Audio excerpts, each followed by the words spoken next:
Assalamualaikum warahmatullahi wabarakatuh. Baiklah, di sini saya akan menjelaskan mengenai tugas dan tanggung jawab manajemen pendidikan dengan dosen pengempu Dr. Muhammad Kristiawan MPD.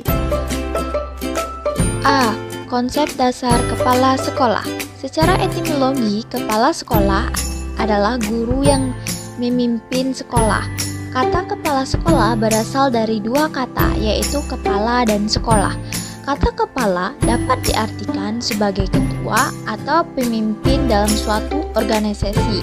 Sedangkan sekolah adalah sebuah lembaga di mana tempat terjadinya penerimaan dan pemberian pembelajaran.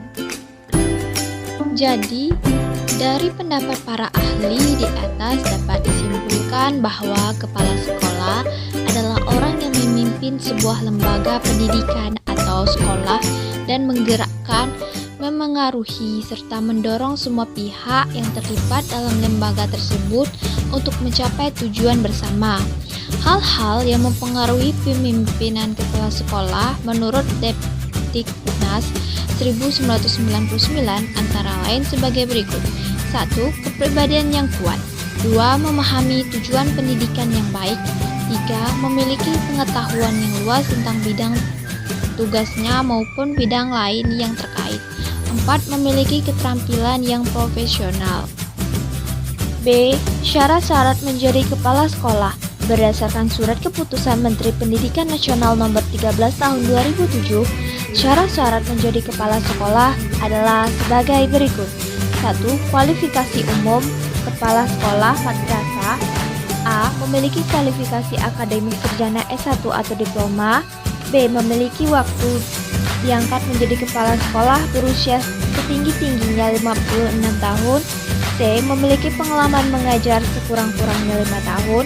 D. Memiliki pangkat rendah-rendahnya 3C bagi pegawai negeri sipil PNS. 2. Kualifikasi khusus kepala sekolah atau madrasah. A. Kepala Taman Kanak-kanak atau Raudatul Atfal TK atau RA. 1. Berstatus sebagai guru TK atau RA. 2. Memiliki sertifikat sebagai guru TK atau RA.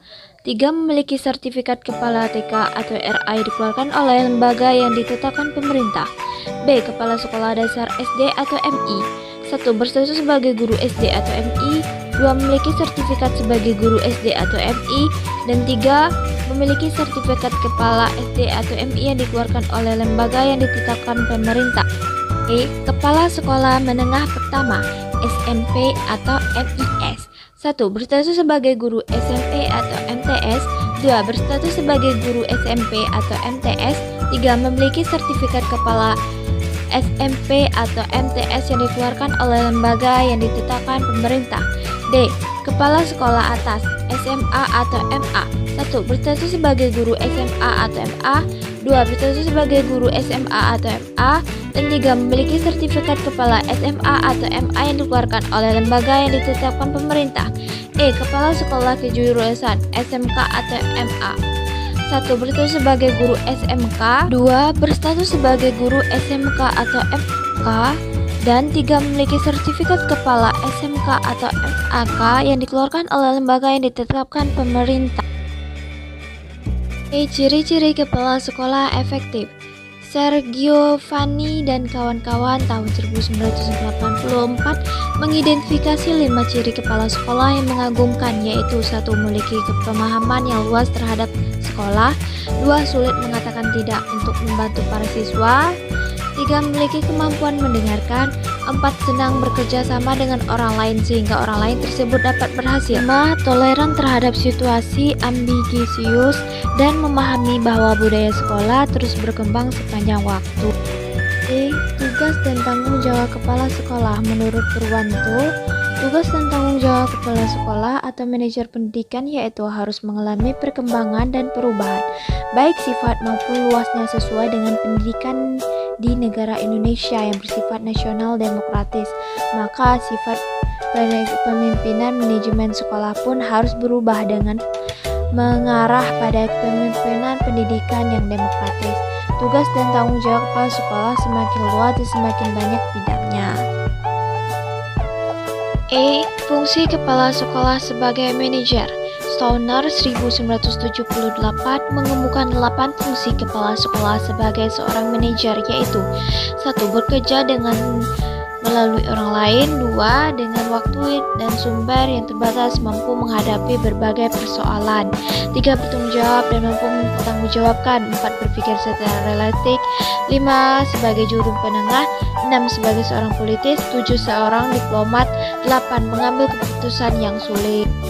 F. Peran kepala sekolah. Seorang kepala sekolah yang berperan sebagai administrator yang memiliki 10 peran, yaitu peran pribadi, kepala, pemimpin, penghubung, peran pengetahuan supervisi, penabur pengetahuan, juru bicara, peran dalam mengambil keputusan, wirausahawan, pemecah waktu, pengalokasi sumber daya, dan perunding. Secara garis besar, pemimpin pendidikan memiliki 3 peran utama, yaitu sebagai berikut. Peran kepemimpinan kepala sekolah. A. Kepala sekolah merupakan kunci dalam membentuk kultur sekolah. B. Kepala sekolah harus dapat menjalin hubungan dengan kelompok internal dan eksternal. 2. Peran manajerial kepala sekolah. A. Peran manajer merupakan aspek utama kepemimpinan kepala sekolah. B. Secara umum, kepala sekolah harus memimpin dari pusat. C. Kepemimpinan kepala sekolah. 3. Peran kurikulum pelajaran kepala sekolah. A. Menjamin kualitas pembelajaran. B. Mengawasi dan mengevaluasi pembelajaran. C. Mengalokasi dan melindungi waktu pembelajaran. D. Mengkoordinasi kurikulum. E. Memastikan isi mata pelajaran tersampaikan.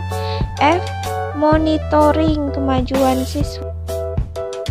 Demikian penjelasan dari saya mengenai tugas dan tanggung jawab manajemen pendidikan. Terima